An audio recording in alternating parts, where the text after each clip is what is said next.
Ele me permite só fugir um pouquinho da questão da classificação do Corinthians aí para mais uma final, a terceira seguida. Eu não tive no CT na sexta-feira, acompanhei à distância. E, se possível, eu queria abordar um pouquinho o que foi falado lá no CT do Corinthians, principalmente em relação a você falar que tem espiões no Corinthians que fazem, supostamente, né, imagino, pelo menos deu a entender que fazem dossiê, passam para frente para outros técnicos, adversários e tudo mais. Você até falou do sigilo à fonte, né, que é algo constitucional e que é tipo uma defesa do jornalista, e é importante para o jornalista a questão do sigilo à fonte, sendo que você nem foi perguntado sobre essa fonte, quem seria, você foi perguntado sobre o personagem principal. E são outros episódios também, por exemplo, quando você foi embora e foi noticiado que você estava saindo do Brasil, você disse que os repórteres estavam mentindo e poucas horas depois você estava na Arábia Saudita comandando o Al-Ueda. Quando você voltou para o Brasil, você elogiou a imprensa da Arábia Saudita em detrimento da do Brasil, sendo que a Arábia Saudita é um país que nunca teve eleição direta para o principal cargo executivo, tem uma imprensa super censurada e restrita. E agora mais um episódio dessa questão da fonte, sigilo à fonte, também da questão dos espiões que estão no treino do Corinthians. E eu queria saber de você, Carille, primeiro para você esclarecer, porque muitos torcedores estão acusando setoristas de serem espiões para mandar um dossiê para o adversário. Se você de fato chegou para a assessoria do Corinthians, tentou evitar, né, que essas pessoas que estão passando informação para frente entrassem no CT do Corinthians, e você chegou a conversar com essas pessoas, e por que essa relação com a imprensa, que assim, claro que a imprensa tem milhares de defeitos, mas pelo menos em relação a você, eu sinto que ela te respeita e valoriza bastante. Por que essa relação é tão tumultuada com a imprensa e com tantos episódios dessa maneira? Que bom você ter levantado isso daí, então minha resposta vai demorar bastante. Eu ganho um jogo na Arena Corinthians de 1-0 de uma jogada de bola parada, que eu treinei.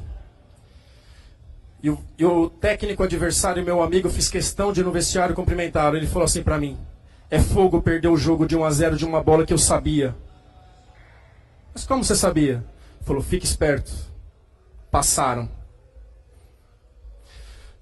Quando eu chamei de mentirosa a imprensa e serviu para alguns, eu estava na Venezuela, jogo de 7-2, essa entrevista foi lá.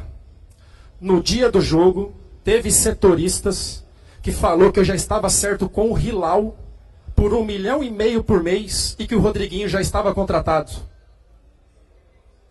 O meu almoço para decidir foi na segunda, depois do jogo do Sport, e eu não fui para o Hilal, não teve conversa com o Hilal, em nenhum momento.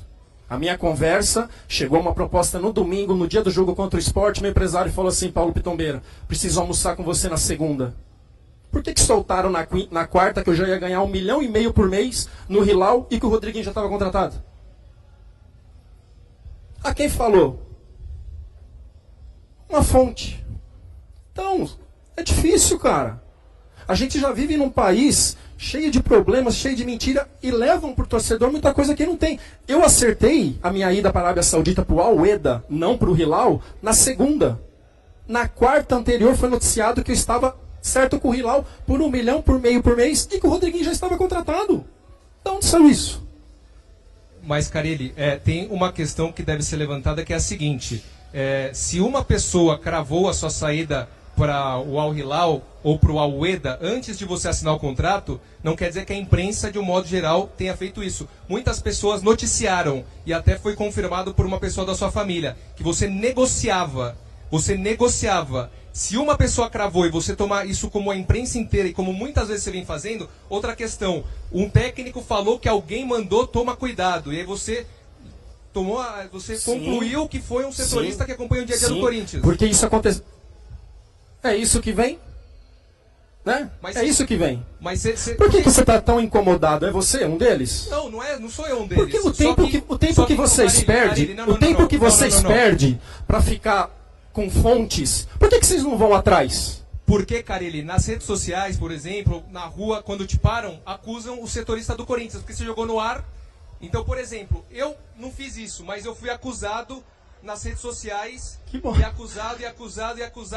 Fui eu que fiz? Não sei quem foi. Então, por que você está preocupado? Agora eu vou te falar uma. Porque sistematicamente você tem atacado a imprensa. Você já falou demais, escuta. Você tem atacado a imprensa. Eu tomei uma pressão no posto de gasolina porque os setoristas falaram que eu barrei a vinda do Drogba. E o assunto nem chegou em mim. Vocês tomam pressão, eu também tomo. Carilê, não é verdade. Se você pegar e fazer um compilado, o seu assessor vai pegar, vai fazer um compilado e vai ver como que foi a falar da vinda do Drogba. Se um jornalista não tinha falou assessor isso, na época. Não, tudo bem, mas ele pode fazer hoje. Se uma pessoa falou isso, você vai tomar como todo mundo fez um trabalho decente aqui, foi tudo pelo ralo. Se equivocam demais, né? Desculpa, Carilê, né? Se equivocam demais. Eu sei que você é um dos irritados. Eu não sei por quê. Talvez a carapuça tá servindo pra você. Esse que é o problema. Pessoal, se continuar desse jeito, nós vamos ter que encerrar Bora. a coletiva, Segue. tá bom? Segue. Você falou isso em rede nacional. Você vai Segue. Eu não falei que foi você. Serviu? Você vai ter que provar. Serviu? Você vai ter que provar. Tô perguntando, serviu? Você vai ter que provar. Beleza. Você vai ter que